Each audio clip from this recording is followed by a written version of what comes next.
Hi guys, welcome back into my channel.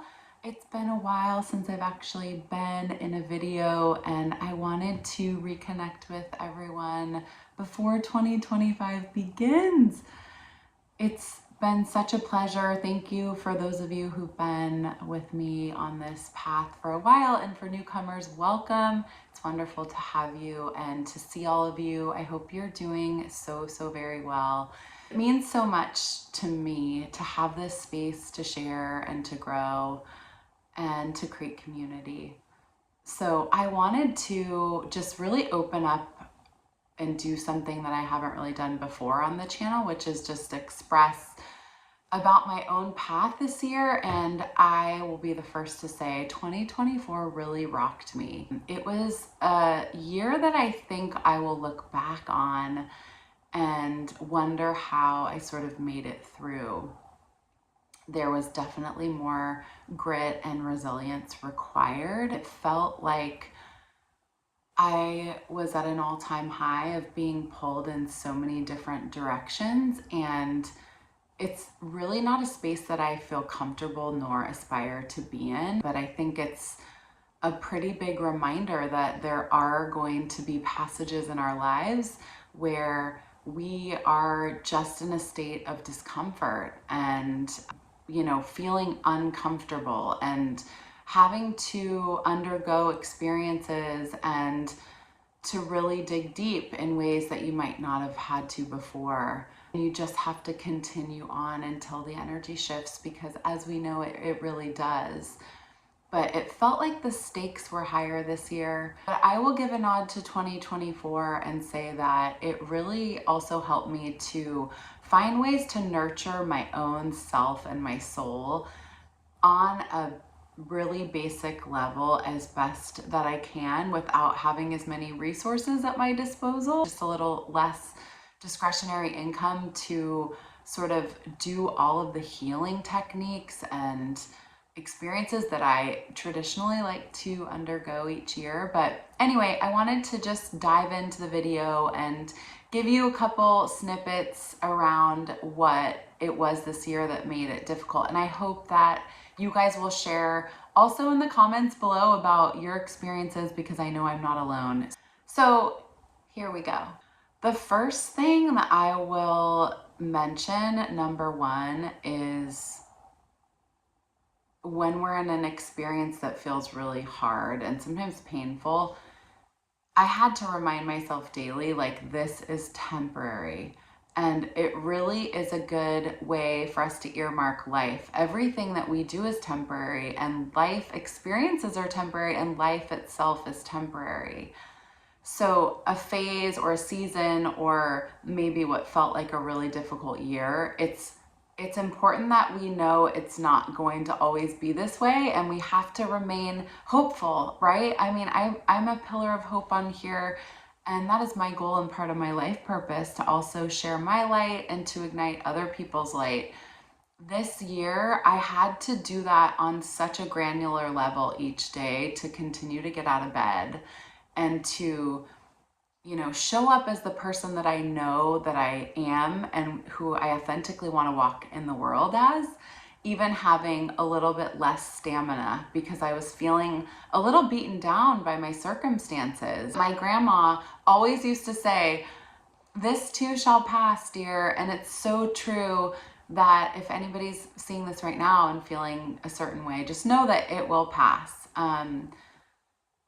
And I realized that we come to points where things just aren't smooth. I think residue from the pandemic still clung to the industry that I've worked in for my whole career. And like, the amount of work dwindled down to less than 50% of what I traditionally have made and the income that I've had for the last 7 years.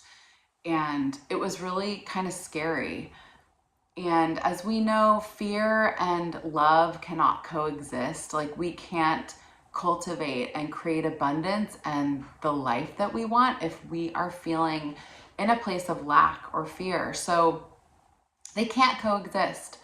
So I was really tasked with trying to find ways to still operate at a high vibration frequency I mean, I was in a lot of financial turmoil, and I think it was very uncomfortable, and I had to say no to a lot of invitations and cut back on things that I traditionally always have had. And, you know, things like getting your nails done or just joining a group of friends for dinner. And unfortunately, a lot of the extra self-love practices that I love, like infrared sauna and acupuncture, and even the amount of sheer yoga classes I participated in this year was a lot less. And the things that make me feel whole, that I feel so empowered to do in my life, because I know that it gives back, and it's a full circle moment, right? When we give ourselves these experiences, they just help us and fuel us and inspire us. So anyway, I really had to dig deep and to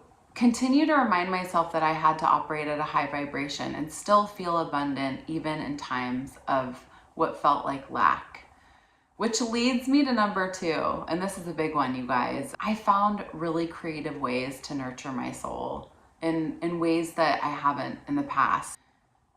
The sheer aspect of taking a really long beach walk and grounding the soles of my feet into the sand and feeling the sun on my face, sometimes just reflecting and walking and breathing and really being one with nature, maybe also taking some nature shorts for you guys. But other than that, just being present in a way that I know I talk about it all the time, and I am very mindful and present in the way I carry myself through my life. But this was like another notch on the belt of having to slow down even more. And I think it's also really hard when our mind, we're working in overdrive, and you know, I'm networking and trying to create and promote content, and then I'm interviewing, and I'm also working, you know, multiple jobs to try to, you know, put myself in a good position to continue thriving in a lifestyle that I've created for myself, which I feel so fortunate to have. But I have to be honest, you guys, even meditation this year was really hard for me. And I think just because my brain was in overdrive of like must fix, must heal, must hurry. You know, when you're in a place where there's bills piling up and you don't necessarily know how much income you're going to have, which I know many of you self-employed people and freelancers can relate to. Some months are great, and then all of a sudden something might evaporate, and you're literally in a place where you're trying to figure out if you're going to make ends meet. And so for me, I had a lot on my plate with juggling schedules, and really truthfully, I had to get a part-time job, which I think is actually a really beautiful thing. Part of the reason I did it was because I wanted to sort of come out of the fog still of the pandemic and just to interact with people. And also, you would obviously, I'm sure you've probably seen some of my videos too, but it's a really beautiful female founded company, and the owners actually design alongside these women on the land in Bali. So imagine all these energetically healing treasures and pieces like I'm wearing right now that are just tell a story about culture. And you know, I did my yoga teacher training in Bali, and just physically being in an environment where I would listen to the Balinese meditation music while I'm working, that was able to fuel me, even though it was hard and retail can be tough. You know, I love styling, and obviously I'm an art director, and it makes total sense, but it's a lot. You're on your feet, you know, you're working with the public. There's things that you might not realize come up, or, you know, you might not know how to handle a certain energy. And it's also just sheer energy, a lot of it. But I think my central nervous system was just in overdrive a lot this year, trying to put myself out there and really cultivate seeds that I've been planting for the last 2 years.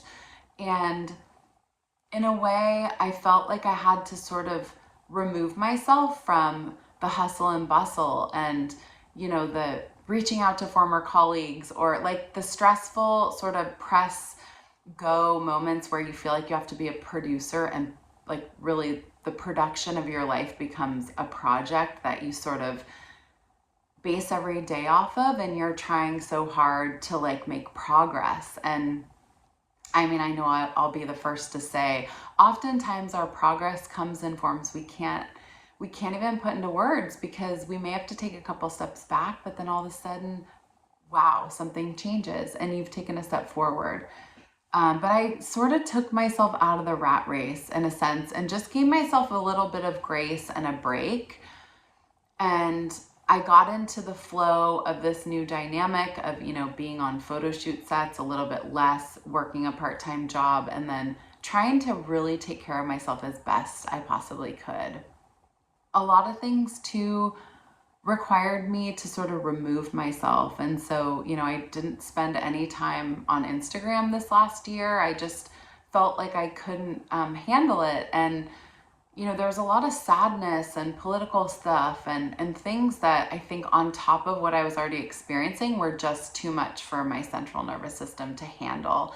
And I think the beauty of getting squeezed and pushed and into a place that's so uncomfortable is that we have to find our own peace and our own inner landscape as a sense of calm and as a sense of home. So I really combed over everything that I consume, even more than I ever have in my whole life. This whole time I've ever been alive, really, just because I had to. And it was more like self-preservation and also restoration. But I also think that I've been spending a lot more time in nature, and that's huge. One more thing just to wrap up this second point. I really urge you guys to think about this. I had to really create boundaries for, like, even just when I was responding to people on my phone or answering my phone or emails, etc. But we are not meant to be accessible and available to everyone at a moment's notice all the time. And even in this digital age, there's such beauty and there's so much goodness, right, of being connected to people. But I think there's a real need for us all to not put that pressure on ourselves. And it's okay to disconnect. And sometimes it's totally normal to just not even respond for a while. And I think taking time for yourself is the number one most important thing.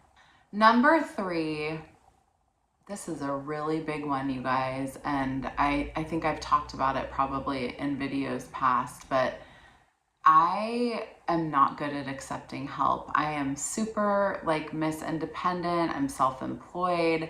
I've been single for the last few years. I think I find that I'm so powerful and I'm this spiritual warrior.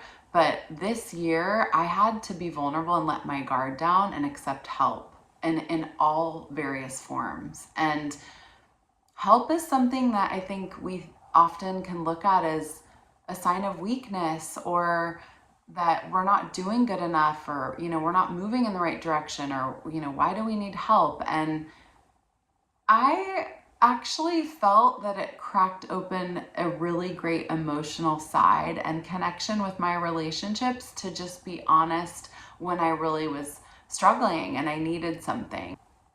And I think this year's taught me that, you guys, we just need humans in our lives, period. We need the friend that we can call and have a shoulder to cry on. And we need that friend that we can call and just to laugh and giggle, or the friend that will, drop you off at the airport, or, a family member that, might, give you just a surprise, little treat because they know you've been working so hard. And I can't even tell you how much my family has supported me this year. They're my biggest fans. And I, having been an athlete my whole life, I've always felt like my family was in my corner. But this year specifically, it almost makes me well up in tears. But gosh, they really helped me a lot. And especially my mom. I think just having those moments in your life when you're vulnerable, and I'm right now being vulnerable with all of you,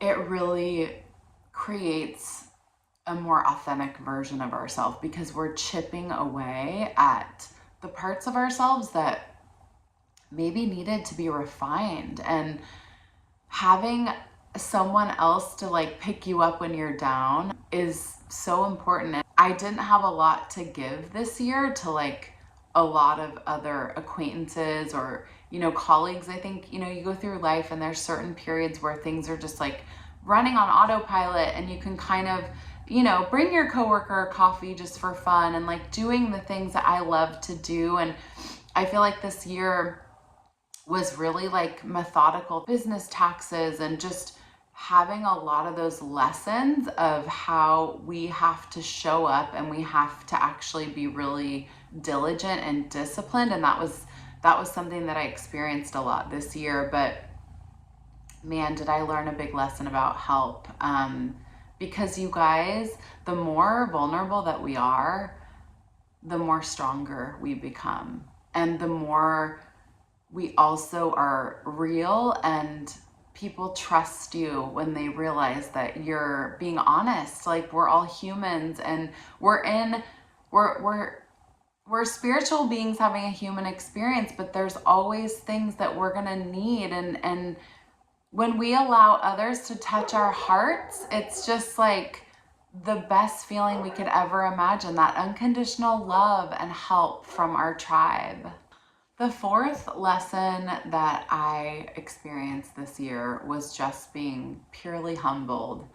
As a woman who I think has been in, you know, an industry and continuously like evolving and expanding and growing, and you know, I've had so many wonderful experiences both working for companies and also as a consultant. And this year really stopped me in my tracks, where I had to look at a career that I've worked tirelessly in, and actually in my personal life, but as a creative director and a woman who can't wait to like have a cherished family and home life, I just felt like all of it felt miles and miles away. Like each step I was taking towards something, there was another couple misfires, and then I had to take a step back, or it required me to just pause. And you know, but the best part is no one can ever take away what we've accomplished.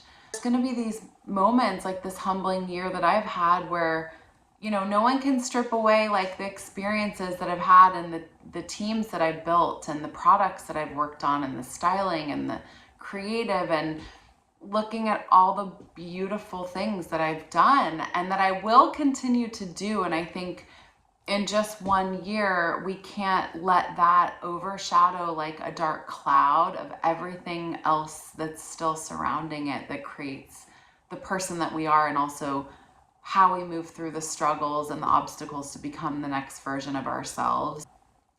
But things will shift, and they already are, which is why I'm here talking to you guys about it. But the fifth thing is, I mean, I'm turning a corner for sure, and I hope all of you guys are too, but I'm just really excited for freshness. I think in the spirit of what I've just been sharing in this video, when we're having like, whether it's financial troubles, or maybe you got laid off, or you've gone through a difficult relationship breakup or divorce, or whatever it is in your personal life, there's always going to be a shift, and it's never going to last forever. But I feel intrinsically that this year, 2025, is going to be unlike any other, because 2024 was so difficult, that the bright spot is starting fresh. It will forever be the year after one of the worst I can recall as an adult personally. And so I know it's going to get better. The shift is going to happen. The roles, you know, the people that you meet, the community, the personal life that you're cultivating to be full of joy and abundance. The brighter days are ahead because of the brightness and light that I and all of us bring into our own lives. And I think I've had so many people tell me, you know, because I'm coaching still, and you know, I love it, but it's been challenging, you guys. I've been coaching other creatives that are going through similar things to myself, and I think that's the beauty in it. Maybe a couple steps ahead because I've been working for myself a little longer, but it's not like I've figured it out. I mean, I'm a coach in training, and I'm a human in training, and we're all constantly changing and growing. The progress is happening, and I know that I hope this video will signify to anyone who has any, you know, I guess, comfort in knowing that you're not alone if you had a tough year, that it's not going to continue and that you will come out on top. And also, I think when we become a little less laser beam focused on the next big thing and instead appreciate where we are today and that we're alive and we're doing good things, I think that's where the goodness really happens. So progress is even happening even when we can't see it or touch it or tangibly, feel the energy of it. We have to create that energy and we have to be that change. We have to be aware that the best is already unfolding for us, and literally like right now as we're living and even as we're sleeping. And so trust your own personal process, because there's so much more goodness on the way. I hope that, this video, if it resonates, let me know, please, in the comments, share. Let's go 2025. I'd love to hear what you're working on and what you're wanting to manifest. I just had a chance to work on a vision boarding and meditation workshop yesterday at this beautiful studio here in San Diego and Encinitas. And it was really magical to put a lot of my hopes and dreams on the board. And if you haven't ever done a vision board, I totally recommend it.